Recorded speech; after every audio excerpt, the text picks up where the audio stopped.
Well, hello, everyone, and welcome to DannieBSpeaks, the podcast, episode 24. I can't believe this is episode 24, but as I mentioned every week, we're just going to keep on pushing, keep on going. There's a lot of mess to cover for this week, so cut the formalities, all that other stuff. Let's just get right on into it.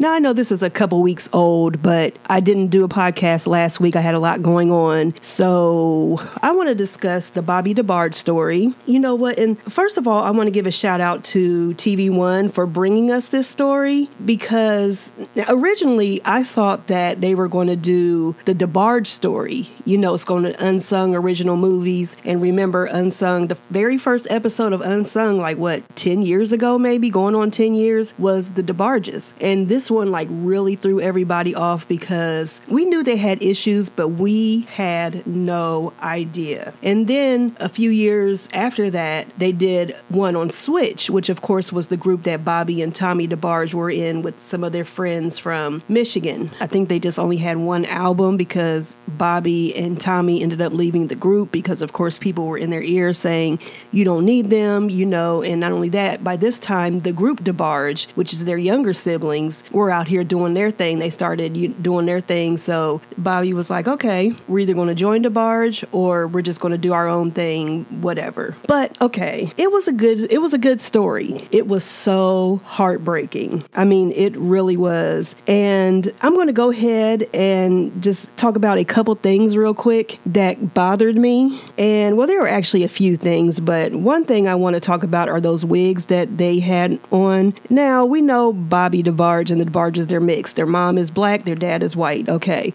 Most likely, not all, but most likely you're going to have a good grade of hair. Most likely. It doesn't always happen. Anyway, I remember seeing pictures of Bobby DeBarge during the time when Switch was out and seeing videos and pictures of him during that time. And Bobby had a sickening afro. I mean, it was just formed and shaped for the gods. There was no curl to it. You could not see a curl. Why did they throw that curly / afro wig, I don't know what the hell it was, on that child who played Bobby DeBarge? I don't understand. And did y'all know that was the abusive boyfriend from Greenleaf? I did not put that together that was him. I was like, he looks familiar, but anyway. So the wigs really bothered me. And it wasn't just Bobby's, it was other ones too. But since he was the main character and that wig was just completely off, we got to talk about it. The next thing is the makeup. Now, I'm pretty sure TV1 has a lower budget than a lot of other, maybe even BET, because BET, they did the thing with the New Edition story, which was amazing. I'm going to need BET to just go ahead and release that on DVD, make a little coin. But the makeup, I mean, either you're light skinned or you're not. Let's just go ahead and put it out there, okay? You can't put lighter makeup on an already high yellow person. Trust and believe. I'm very high yellow, and I don't wear makeup at all. I don't, every now and then, if I'm getting pictures taken or something like that, yeah. But on a regular, I'm just not that kind of girl. I don't wear makeup. But anyway, when I've tried to blend it as good as I can to look normal. But you can't put lighter makeup on a high yellow person because it makes us look casket ready. That makeup was atrocious. They had them looking like they were getting ready just to go and lay in a coffin. I'm sorry. I mean, it was that bad. The makeup didn't need to be that bad. So there's that. And let's go back to the actor that played Bobby DeBarge. I can't think of his name. I'm sorry. Y'all know I'm horrible with names and I just fly off the cuff. Every now and then I'll do some research. But anyway, the actor that played Bobby, he was great. He did a good job. I already thought he was a good actor anyway from when he was on Greenleaf. The one scene that really stuck out in my mind where he showed the essence of his acting, I guess you could say, maybe that's not the right word, but it was the scene where he confronted their mom for turning a blind eye to the abuse that they endured by the hands of their own father. Now, from what I understand, all the children were abused except for, I think, James.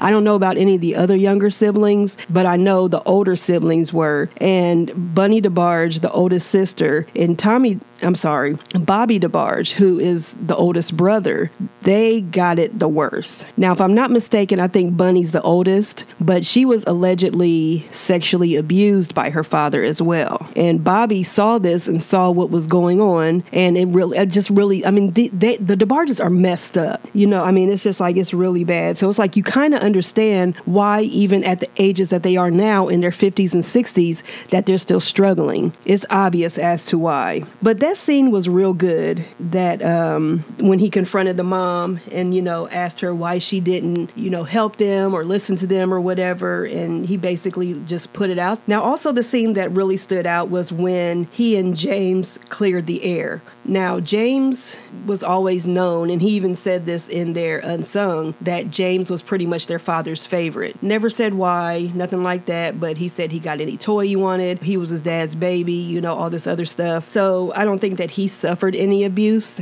like the other ones did. But because of James' attention that he got from their father and the way that he was treated by their father, Bobby took out all his anger and frustration on James. And I remember James DeBarge saying in the Unsung that Bobby tried to kill him quite a few times. He didn't, they don't get into detail, which I don't think we want to know why. But yeah, it's just really bad. So when they got older, James wasn't really seeing it for Bobby. They didn't have a relationship. And I guess he almost, in a sense, hated him because of what he put him through as a child and growing up, and probably even, when they were getting older as well. So James let him know why, because Bobby had no idea. And it just went to go show that Bobby was just this was like so accustomed to him that he didn't even understand. He didn't even realize that he had harmed his siblings so physically and mentally, because that's basically what he was used to. He just did what he was shown, and there was that. So those were two good scenes that really stuck out in my head. There was a lot left out too. Like, it started the movie started when he was in the hospital, and I guess he was passing away because, of course, for people who don't know, Bobby DeBarge passed away from AIDS in 1995. So then it went back,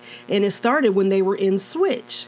Bobby joined Switch when he was like in his late teens, early 20s. That's the time that he was in Switch, so they didn't show that much with their upbringing and stuff like that. You just got bits and details from things that hurt them as adults still that they wanted to get out, like the drug abuse and all this other stuff. So now, on DeBarge's and Switch's Unsung, why didn't they speak about Bobby's bisexuality? Is this the way that he contracted AIDS? Or was it just from dirty needles? Because, he did drugs as well. But they didn't talk about that. Bobby was openly bisexual, and he hated that about himself. But that's who he was. He enjoyed the company of a man every now and then. And it's still a mystery to at least us. I don't even know if the family knows. Is that how he contracted AIDS? They touched on him being abused by his father, and he and Bunny were the ones that got it worse, as I said before. And then, as I mentioned, with him and James clearing the air, they didn't really get into, with him being abused, Bobby being abused, that he would turn around and abuse his siblings. And that's why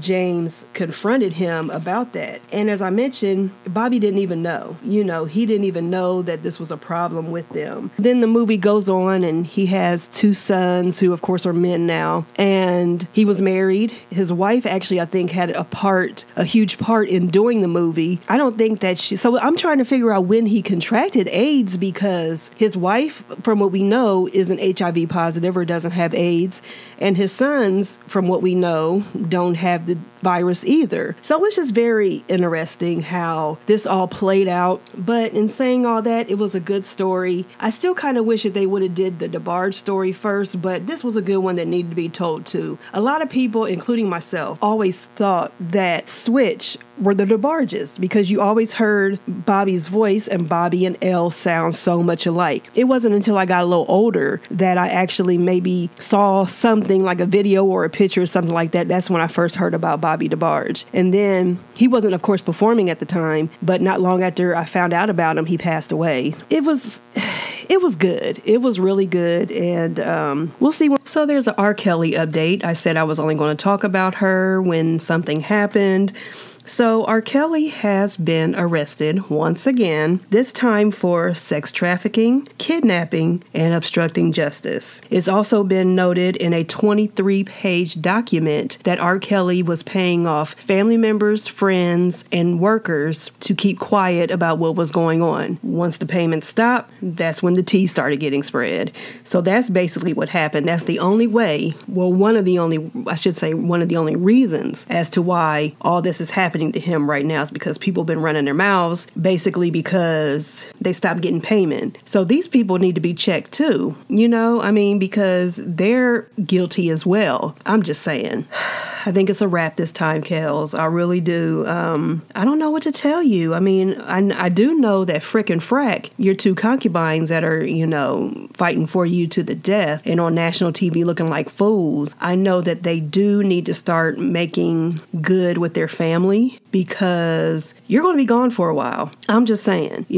So y'all are going now. Salt and pepper, girls. Y'all don't have the coin to just be treating anybody any kind of way and thinking that you're going to get away with it. You don't have that much clout. But anyway, Spinderella is filing a lawsuit against Salt and Pepper, and rightfully so. I don't know if you remember a few podcasts back, I told you I came across the social media post, and Spinderella was talking about how Salt and Pepper kicked her off the tour. And, and I was being shady and everything like that. I didn't think it was going to go much further. I thought Spinderella was going to get her coins that she deserved and move on. But Salt and Pepper is now saying that Spinderella was never really a part of the group. For real? Okay, I'm sorry. Spinderella was as much of the group as you two were. It's the same way you think about Run DMC. You think about Jam Master Jay. When you think about Gangstar, you think about DJ Premier. I don't understand where that logic is coming from, but I guess that's their argument. So Spinderella is citing that she's the victim of business malpractice, and she's suing them for millions of dollars. It didn't give an exact amount, but I hope that she gets what she deserves. And Salt and Pepper, like I said, y'all ain't got no business just out here treating anyone any kind of way. If you were going to fire her, if you were going to get rid of her, kick her off the tour, whatever, you should have did that and paid her what was right. Now, so Lil' Kim, we haven't really, I'm sure I've talked about Lil' Kim on this podcast before, but Kim is one of my all-time favorite, not just female MCs, but MCs. She came in, she changed the game. Brooklyn, I love it, but Kim's in the news again. Now, she was supposed to be doing interviews with some top news and entertainment outlets like Good Morning America, Today's Show, Access Hollywood, all that other good stuff. And you're probably like, well, why is Kim doing, what is she doing? Why is she going to be on these shows? Well, Kim is trying to promote her new album that, one, isn't finished, and two, may or may not even be released. So that's interesting. But she was also promoting her new television show called Girls Trip. Now, I'm not sure this is the first I've heard of this show, and I'm not sure if this is based on the movie Girls Trip or if it's something totally different. I'm not sure, but that's what she was supposed to be doing. However, she and her team have allegedly canceled these appearances because the original Queen Bee that she is does not want to discuss Nicki Minaj anymore. She also doesn't want people talking about her surgery anymore. So, okay, I'll come back to that. She also wants people to start putting respect on her name. All right, Birdman. So, Kim, I feel her. I feel Lil' Kim, but if you have something to promote, you need to just go out there and do it. You're not at the top no more. You've been clowned all these years for various different things. It doesn't matter how much of a legend you are, but we know that's what makes ratings for these shows is the controversy. They want to hear what you have to say about Nicki Minaj even all these years later. They want to not only look at you, but they want to still question you about these plastic surgeries that have just metamorphed your complete and total face into someone that we just really don't recognize. I'm just saying. But Kim, as I say about people like Janet, Mariah, Celine Dion, all these, legends, all these icons, even even if Whitney was still alive. You don't have shit to prove to anyone. You don't. So I wouldn't worry about all that.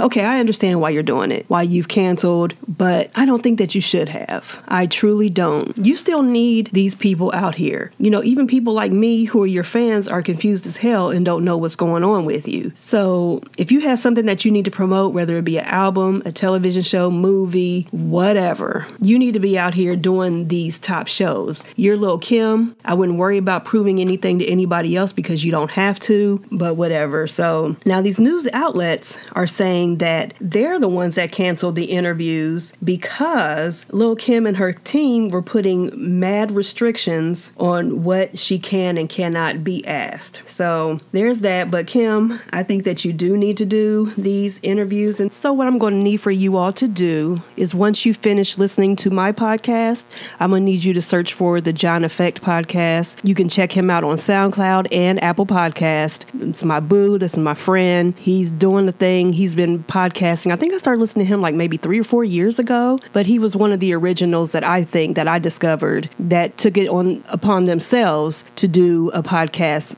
themselves, just to do it in the comfort of my own home. He's been out here networking and just getting it together. So again, that is the John Effect podcast. That's JOHNEFFECT podcast. So check him out and send him a message telling him that Danny, I was going to talk about this a little bit more, but I'm not even going to really get into it. However, the girls were coming at Jermaine Dupri, and by the girls, I mean what are Cardi's fans called? I don't know, but Cardi B and her fans were going at him. Nicki Minaj and the Barbs were going at him, and it's all because Jermaine Dupri was on an interview, and he basically was asked, what he thinks about female rappers now. And he pretty much said that he's not really a fan. They all rap about the same thing. They all, pretty much just talk about like they're strippers. That's what he said. He said that they're pretty much strippers and that's what they rap about is, all that stuff. So, of course, Cardi and Nicki weren't too happy about it. Cardi let it be known that she's going to keep doing what she's been doing. You nor no one else is going to stop her from doing what she wants to do. She said that's what the fans want to hear. She said every time that she's tried to rap about something else, the fans are like, hey, why aren't you rapping about this? Whatever. That's what these young fans want to hear. They're into the ratchet stuff. And in Nicki Minaj's defense, she doesn't only rap about stuff like that. She's not only rapping about what you think that they're rapping about. Nicki is pretty much versatile. She raps about a whole bunch of stuff. So I don't understand where you're coming from with that with Nicki. I get Cardi, but not Nicki. Also, you just completely just disregarded all these other female MCs that are out here. Now, mind you, they're not at a level of popularity, of sales, clout that Nicki and Cardi are at. Granted, they're the two at the top. Nicki and Cardi are the two at the top. There are other ones that are coming up, but that's who everyone is talking about. That's why they're having them go against each other pretty much. And there are plenty of female MCs out here, but they don't get that recognition. And obviously, you being in music, you should have been the one that brought them up. I'm just saying. You should have said something like, well, there's so-and-so out here that's doing this and so-and-so doing that. And, they're not getting the recognition and they're out there doing. I mean, you got some women out here that are MCing their asses off, that are spitting real bars, but they're not getting the recognition. A lot of them are still quote unquote underground, things like that. So that could have been your opportunity to give these girls their just due. Also, yeah, you were asked about female rappers, but why didn't you say anything about the guys? Because there are a lot of guys out here, especially the more popular ones, that are rapping about the same thing. They may not be rapping about their genitals. They may not be rapping about being on a pole or nothing like that, but they're rapping about getting the girls on the pole. They're rapping about drugs. They're rapping about taking drugs, not necessarily selling drugs, but taking drugs. It's just such a double standard when it comes to that. And lastly, Jermaine Dupri, I mean, who is on So Def right now? That's what you need to be focusing on, because you can produce and do whatever other artists you want to do, and that's cute. That's obviously what's keeping a coin in your pocket. You have your own record label. Why don't you sign some of these unsigned female MCs, so you won't only have to hear about what's going on. But I don't even know, do you still have Bow Wow and the Brat on? I think that may be the only two that are left. Is Bow Wow still even on So So Def? I don't know what she's doing. But anyway, the Brat ain't done nothing since she's been out of jail. I'm talking about music-wise. I don't know. You completely missed the bar with that one. And the feeling has kind of worn off, but I did want to go in on the Kardashians and wanted to roast them and open the library for them and everything, but they're just so exhausting. And this whole reliving, because it's now being aired on the show, about the Jordan Woods and Tristan Thompson debacle that happened earlier this year, we got to see how the Kardashians were really feeling, not only through social media posts, but how they were bullying her pretty much. And then, of course, they had Malika Hawk, one of the twin that's always up in Khloe's ass, the Kardashians period, but especially Khloe's ass.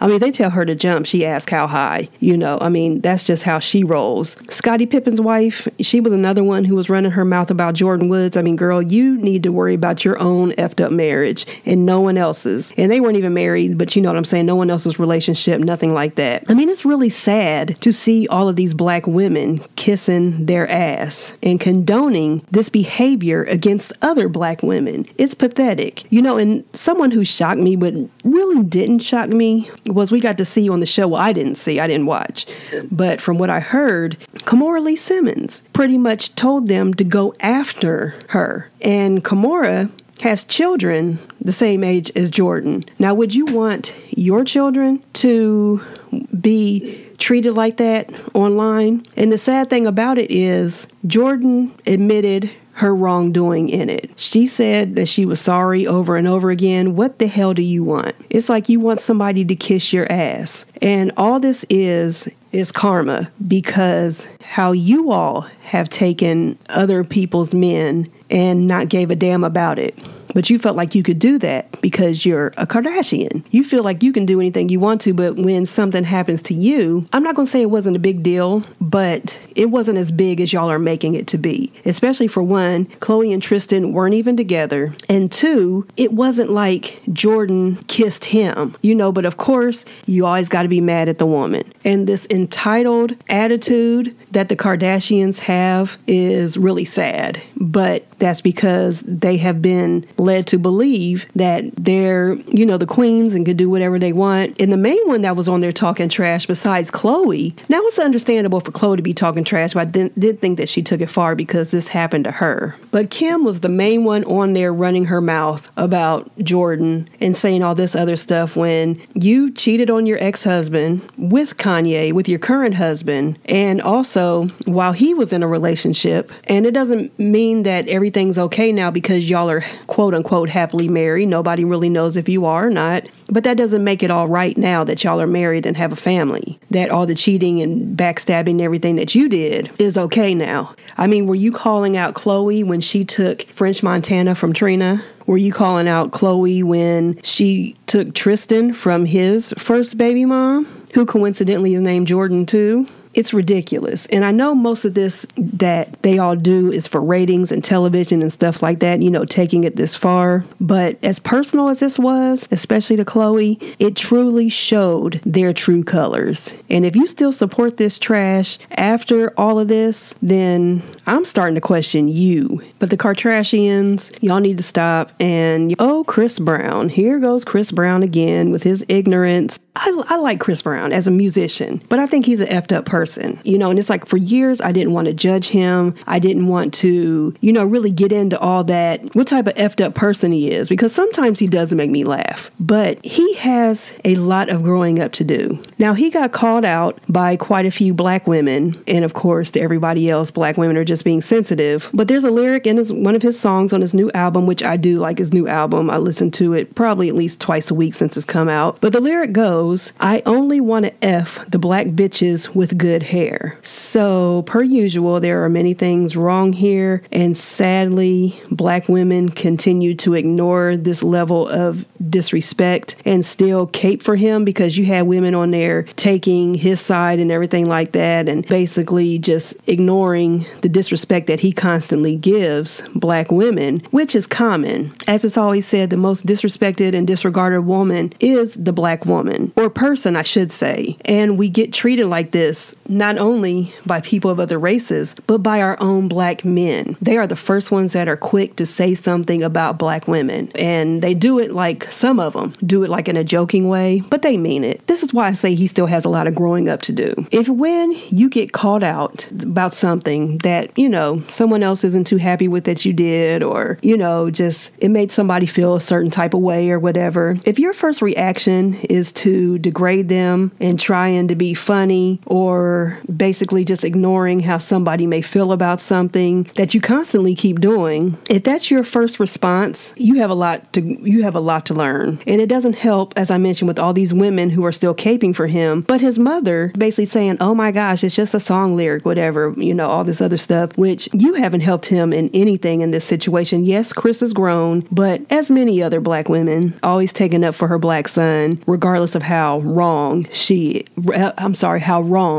is. What do I know? So anyway, now let me say this. There's a huge difference between riffing on someone, I don't know if people say riffing no more, but I'm old school, so I'm going to say it, than it is from flat out disrespect. And trust me on this, I'm an expert at it. I went to Mifflin High School, aka Riff High, when and where no one was exempt. Do you hear me? No one was exempt. I mean, we would talk about each other, and even still to this day, if someone does something stupid, we're all on them still to this day. I mean, that's just how we roll. Could be talking about somebody, and then next minute we're having lunch with them, or next minute we're in the classroom working together on a project or something like that. That's just how we roll. I mean, it was just how something we did. And when we do stuff like that online still to this day, like if we're on social media and he does something stupid and, all of us are just clowning that person, that's where they come from. They know better. You know what I mean? They know better. And people from other schools are like, oh my gosh, no, this is how we do. This is how we get down. Nothing changes. Even 20 some years later, nothing changes. So anyway, I bring that up to say Tokyo Vanity, who she's still on my shit list for that she was saying about gay people and all this other stuff. That's a whole nother subject. We're not going to talk about that. But anyway, so she basically called out Chris Brown. And even though I didn't really care for her approach, because she was getting on him, which she felt uncomfortable about it, obviously. So she has every right to say something, regardless if she has a platform or not. And he came at her in a very condescending way, but was trying to be funny, whatever. And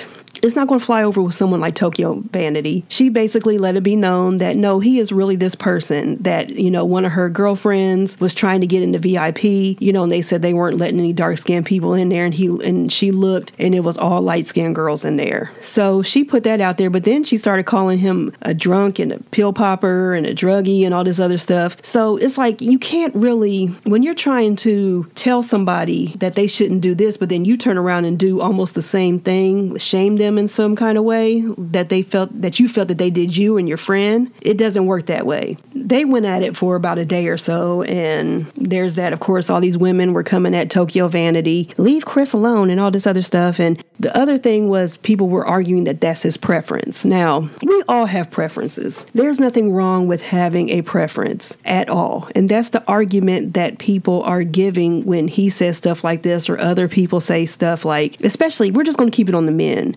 Because women do it too. When men always talk about how they prefer light-skinned women, or something like that. Okay, that's your preference. But there's a difference between having a preference and being disrespectful against someone else that you may not find attractive. And that's the problem that people have. So that's all I'm going to say about Chris Brown. I mean, I talked about him for almost 7 minutes. So A$AP Rocky. Now, the rapper A$AP Rocky was in, y'all know how I do, I'm sorry. He was in some foreign country doing a show. And there were these two guys who were harassing him pretty much, harassing him and his crew. I guess they wanted them to to listen to his music. And, he basically wasn't here for it or whatever. He and his security were like, back off, quit following us. The guys kept following and antagonizing him. And pretty much after a while, he got fed up. And he said he was defending himself. I hadn't seen the whole video, but from what everyone is saying, the guys were all in his space. So he reacted. You know what I mean? And there's only so much anyone can take. That's number one. But on the flip side, number two, you have to be mindful when you're in other countries. You can't just react like you're on the street anywhere, because now his ass is in jail because he fought someone and they arrested him, which is not a shocker because, it happens. It happens here. It happens other countries. Anyone with black skin is going to get it first before anybody else. Okay. But now A$AP Rocky is wanting the help of the black community, including Al Sharpton, to help get him out of jail. Now let's talk about this real quick. So normally under normal circumstances, I'd be like, okay, I get it.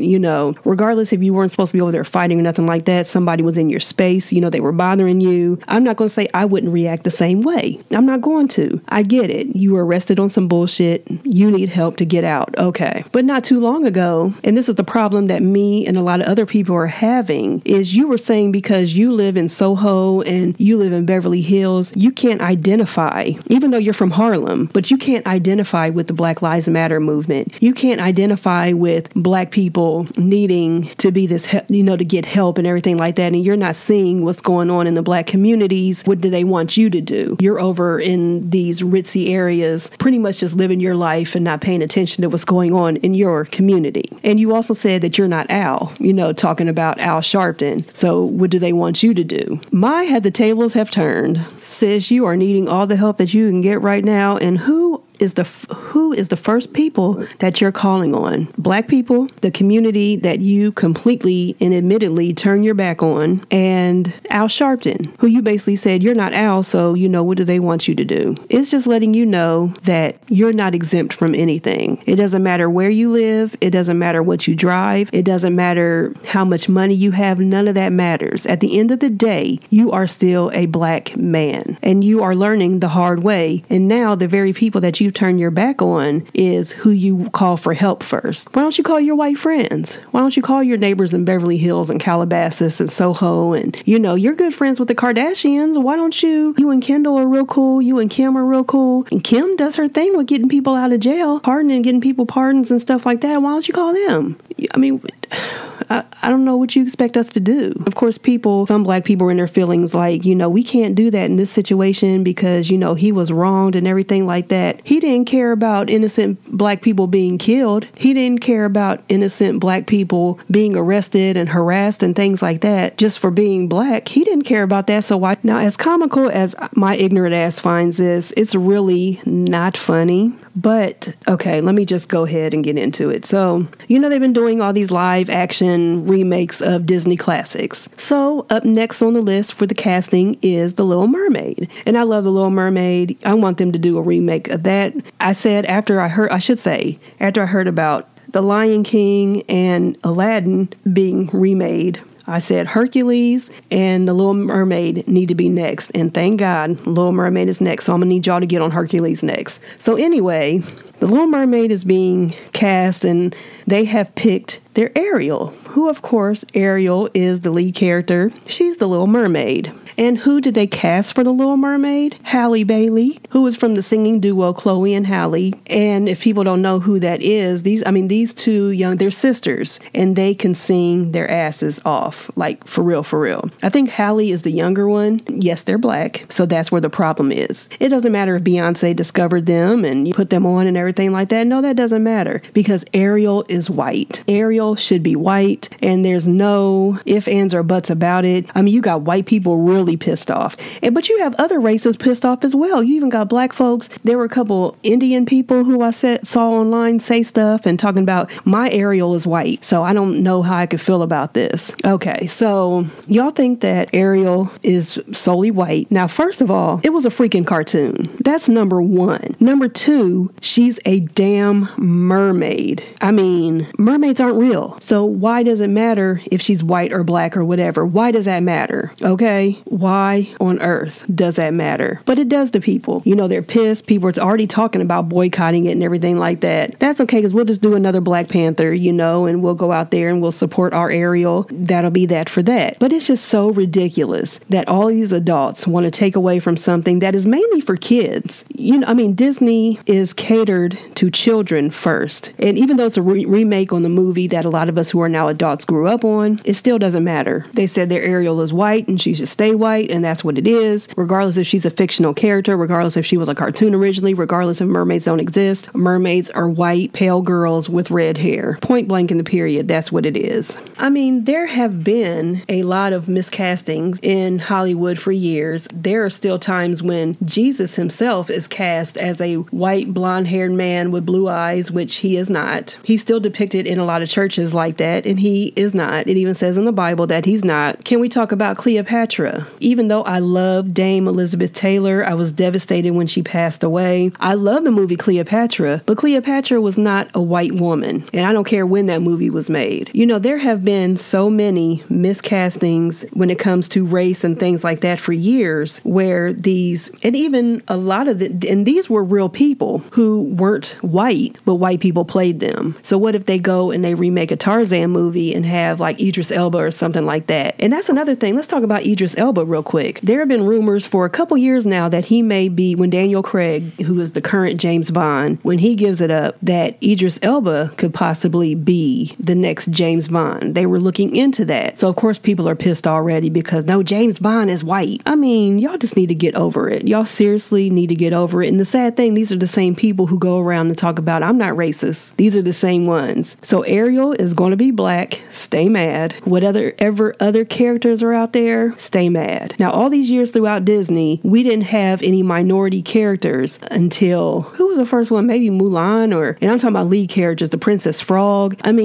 Every Disney character, pretty much, especially lead characters, have been white. So, it's just like after we had the first black president, a lot of white people, not all, but a lot of white people lost their damn minds. And that's why so let's just praise these two black men who beat up the man in court who killed their mother. They dragged his ass. To the point where they had to hit one of them with the taser because he was not letting go. And rightfully so. I see nothing wrong with it at all. That's what happens. And that's something that they've been dying to do. They lost their mother at the hands of this man, and he deserved a last ass whooping from that family. Okay. And I hope that the judge really does go. Now, they did get arrested, and I hope the judge does go easy on them and maybe a fine, if that. But just let those men go. Just let them go. A lot of people, even though they can restrain themselves, I'm pretty sure want to do that when they're in court with someone who has hurt or murdered someone that they love. But especially your mother. I guarantee you, me and my brothers would have done the same exact thing. You can trust and believe that. I've been hopping over all sorts of whatever the hell those things are that divide the audience from the lawyers and all that other stuff and the people who are being tried and all that. I would have hopped over so many different things to get to somebody and put them in a headlock. I don't care if it was a big man, a big woman, whatever. I would have wanted them to feel every bit of my wrath. So there's that. So good job to y'all. I hope that, nothing gets put on your record, and I hope that the judge really just let y'all cool off, and I'm gonna have to follow this story to see what happened. Now, in ratchet news, when it comes to families, and I'm not going to get much into this because it was too much even for me who likes a little ratchet every now and then, but there was a black family at Disneyland, and of all places in Disneyland, Toontown, that got into a fight. And it turned in from a fight to a brawl.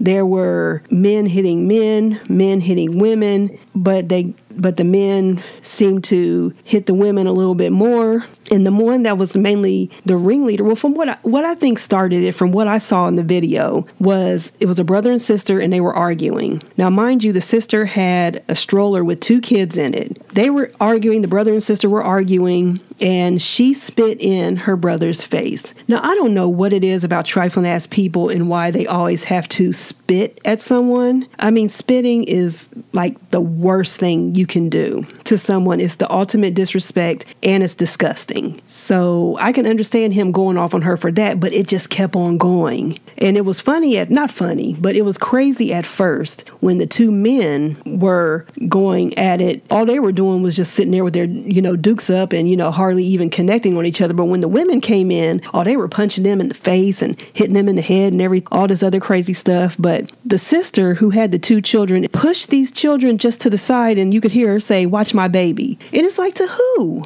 It was a bunch of strangers around. So not only did y'all put everyone else in danger, you also effed up probably a lot of people's first trip to Disneyland. And no one's expecting that in Toontown. I mean, Toontown is mainly for toddlers. That's where like the real little ones go. They should be enjoying that. So in the background, you hear babies crying. There was another little boy who was with them, and he was walking. But you could see him get in on the action and start hitting the women. And I really think that the guy who was the main aggressor, he was just crazy. I mean, it was just like once he got started, he could not stop. And you can tell that he's used to whipping his family's ass. You can just tell that this is something that happens all the time. That's why they didn't have a problem doing it in public, and especially somewhere like Disneyland in Toontown. So then the mom rolls up, and she didn't roll up and get involved until it looked like the son, I guess it was her son, the one that was the big one in the red shirt that was the biggest aggressor, until it looked like he was about to start getting it, from other people. That's when she rolled up. And the next thing I know, she falls out her scooter, and they blame it on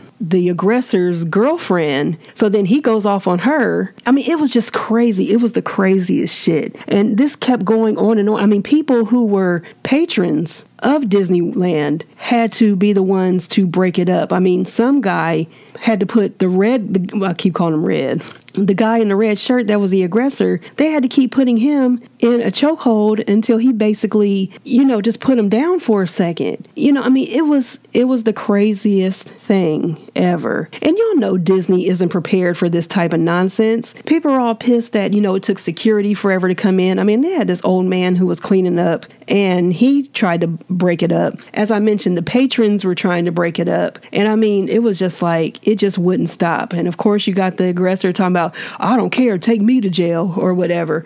But now that the family was being questioned, nobody knows anything. But at the time when they were arrested, the cops or whoever came and got them didn't know that there was video. So that's going to change a lot of things. There's definitely going to be some fines, because those good old people at Disneyland and Disney World at Disney Period, they're not playing that shit. I mean, I'm not saying that there's never been a fight at Disney before, but this was just ridiculous. It was just really at a point where I was just like, oh my goodness. So what I'm going to need for you all to do is, once you finish listening to my podcast, I'm going to need you to search for the John Effect podcast. You can check him out on SoundCloud and Apple Podcast. It's my boo. This is my friend. He's doing the thing. He's been podcasting. I think I started listening to him like maybe 3 or 4 years ago, but he was one of the originals that I think that I discovered that took it upon themselves to do a podcast themselves,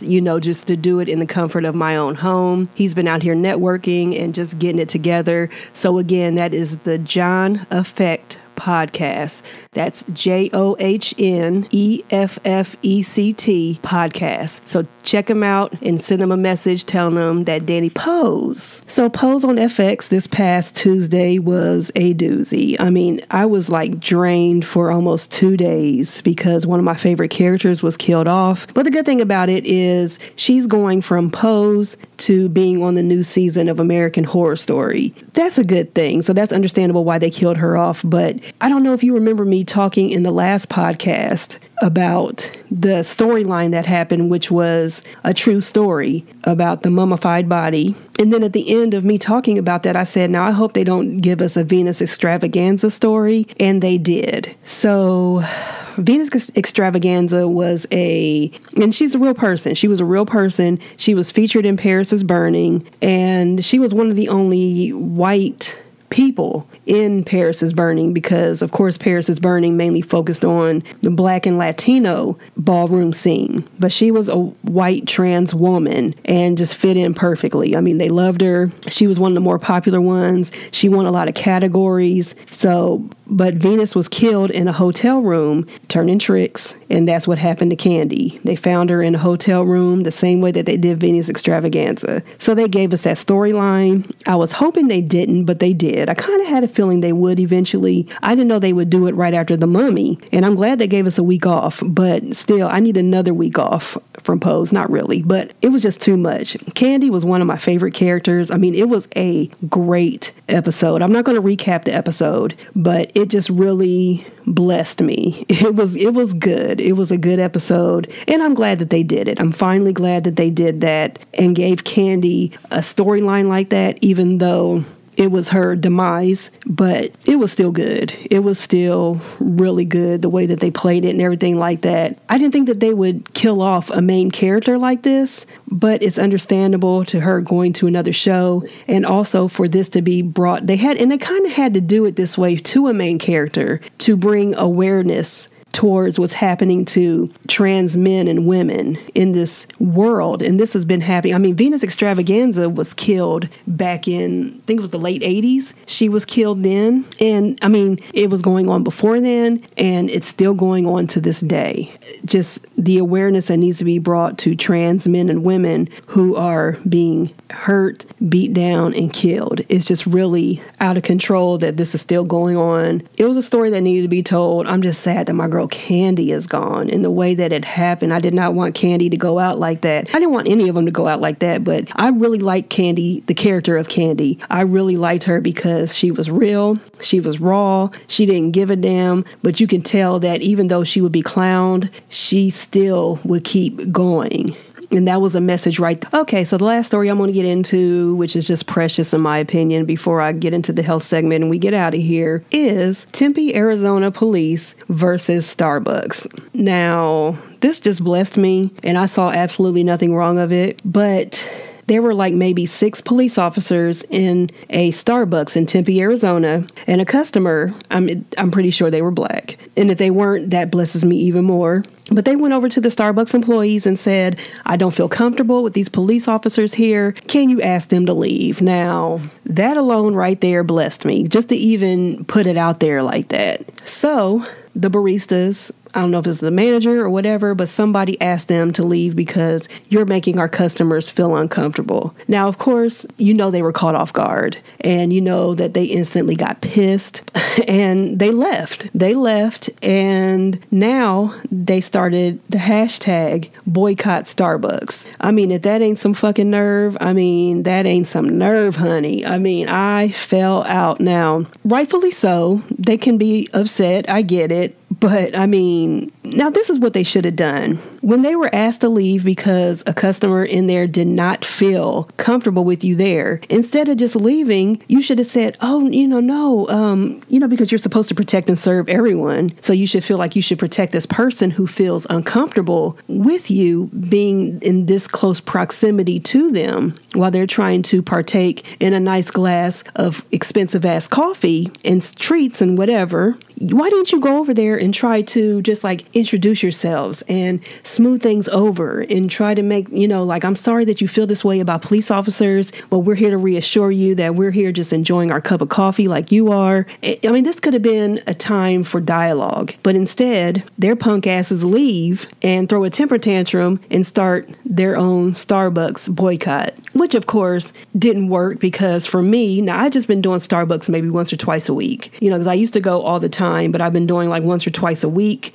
if that, because there have been some times where I hadn't gone at all. Do you know I've been to Starbucks the last 4 days in a row, and I plan on going tomorrow because I started my little points thing and you had to go 4 days in a row for sure. Now, I already planned this before this little thing that I signed up for through my rewards, but I mean, this could have been an educational opportunity. It could have been a good opportunity for police officers, period, especially here in Tempe, Arizona. And in Arizona, definitely Black people have a reason to be nervous.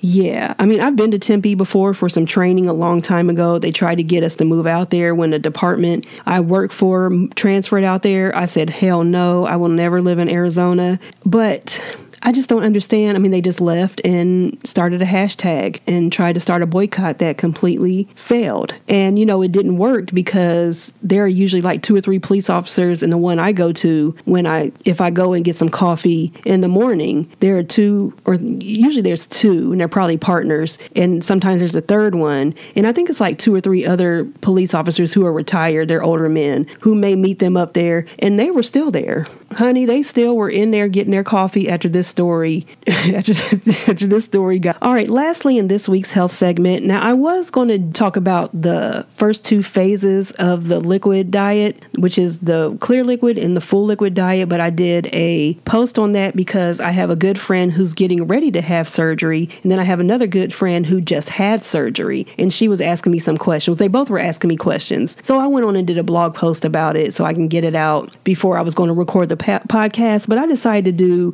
something else for this week. And I'm going to talk about food, of course. I got a question maybe about a month, maybe 2 months ago, and I never got around to answering it, even replying to the email. So I finally replied to it, and somehow I just missed it, but I remembered the question, and I went back and I was like, did I ever answer that person? Because it's something I do all the time. And this is healthy substitutions that I use for food. Now, this means that still trying to enjoy the same things that I ate before, but eating it in a slightly healthier way. And I would suggest that a couple things that you could do is swap noodles and regular pasta, and you can do anything really. Now there's this veggie pasta, and I think Berea, however the hell you pronounce it, and I think Kroger may even have a brand too. I haven't tried theirs, but it's a veggie pasta, and this seriously tastes just like regular pasta. I've done spaghetti with it, and I've done a pasta salad with it. And I mean, it's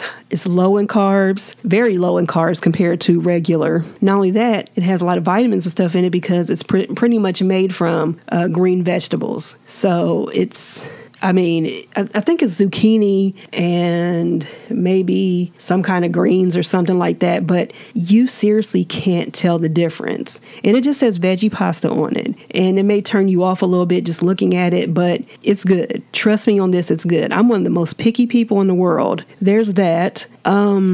What else? There are these things called shirataki noodles, and it's not shiitake because that's what I thought it was at first. I was like, is this made of mushrooms because I don't do mushrooms? No, it's just it's almost like a tofu, but you can't tell the difference either. They're a little bit more pricey, but I think they're good. It's a good substitute. The texture is not bad at all. It definitely, to me, these are good for like a stir fry or something like that. And you can even, the first time I used them was in a pasta salad. And I mean, they were good. I gave it to other people who are very picky who said, I'm never going to eat nothing like that. They ate it and didn't even know.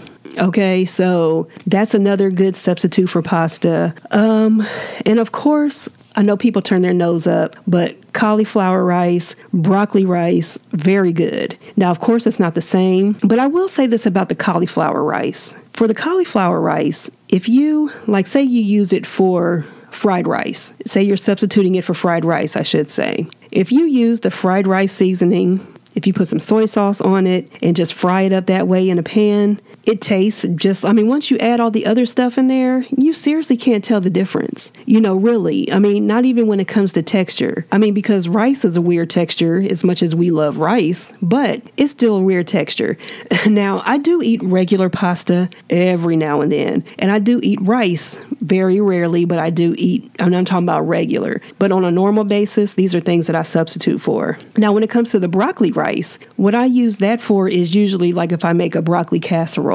And some people, when they do a broccoli casserole, broccoli and cheese casserole, let's say that, or beef and broccoli, something on that order, instead of using noodles, I just use the riced broccoli and put it in there with the cheese and maybe some cracker crumbs or something like that, chicken, and it tastes just fine. Matter of fact, I'm gonna have to make some of that because that last time I made it, I rarely got any. Everybody else was tearing it up, which that's a great sign in my opinion. Everybody eat healthy. I'm great. How about trying things in a bowl? Instead of using bread, because bread really sits on your stomach, and especially after you've had bariatric surgery, it's really good not to have bread. You can have it, but maybe not for the first year and a half. I would definitely stay away from bread. If you are going to eat bread, I would eat like maybe a half piece of toast, if that. I did that and it was fine. Every now and then, I didn't do it all the time, but I never really been a bread person, so that didn't really bother me, giving up a lot of bread and things like that. But every now and then, I would like a nice Italian sub or a sub from Subway, something like that. A Philly cheesesteak. You can do all of these same things and just put it in a bowl. You can have the same ingredients that you put on an Italian sub, a Philly cheesesteak, all that. A regular sandwich that, you can, like, say you want to make a ham and cheese sandwich. Put everything, cook it the way you do, except for with the bread. Fry the meat and then put the cheese on top, let it melt. And then, like, if you want mayonnaise, mustard on it, whatever, if you want to put some onions, tomato, banana peppers, you can do that. And the good thing about that is, if you don't eat it all right away, you can reheat it up and you don't have to worry about the bread sticking to it or anything like that. It's very good. And I actually prefer things in a bowl now. I make pretty much everything in a bowl. I make my tacos in a bowl, and all I do is I mix up the meat, cheese, taco sauce, and I'll put that in the oven, let it bake almost like a taco bake. And I take it out, and what I'll do is I'll get those leaves of lettuce that I think I talked about before that kind of look like a boat, and I'll use that as my shell, and I'll do it that way. Or sometimes I'll cut up those leaves and mix the meat in with it, and I'll have like a taco salad that way. So there are different things you got to do. You got to get creative, but you shouldn't have to give up things that you like. Pizza's the same way. I think I talked about that before. I get those little metal foil pans that are like in a circle, and I put my crust is shredded cheese. Then I put the sauce on. Then I put more cheese over the sauce, and then whatever toppings I want. Usually I'll do like turkey sausage crumbles or pepperoni, and I always got to put my banana peppers on there. I love banana peppers, and it's like really the only spicy thing that I can still withstand. Put that in the oven, let it cook for about maybe 20-25 minutes, and it's just as good. And if I don't finish it, then I can put it away and put it back in the oven later. So there are so many options that you can do, and I'm going to talk about more things. I may even do a blog on DannieBSpeaks.com with other things that I use for substitutions, like milks and what I put in my coffee, things like that. So, but that's just what I wanted to get into right away, is that you can have what you had before. And as I always mention, this isn't just for... All right. Thank you all for tuning in to Danny B Speaks, the podcast, episode 24. As always, you are appreciated. It doesn't go unnoticed. As you can tell, this episode, I didn't have any background music, no intro music. The outro is different, all that stuff.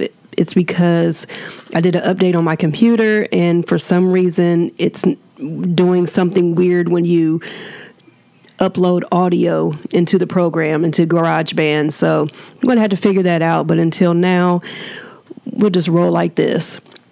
So I'm going to have to replace the original podcast that I did that kind of messed up the outro. But anyway, that's behind the scenes stuff. But I just wanted to let y'all know why things are different. But as always, thank you for tuning in. You can listen to my podcast on Apple Podcast, Google Play Music, Spotify, Stitcher, and YouTube, as well as DannieBSpeaks.com. Also, check out DannieBSpeaks.com for any new updates or anything, any blogs, just random stuff that I post on there. If you have any questions, comments, anything you would like me to promote or endorse anyone or anything, please hit me up at DannieBSpeaks@gmail.com. So once again, thank you all for listening and being patient while I try and figure out all this bull crap going on with the editing and everything. So make sure you have a great week, and check you next time. Peace.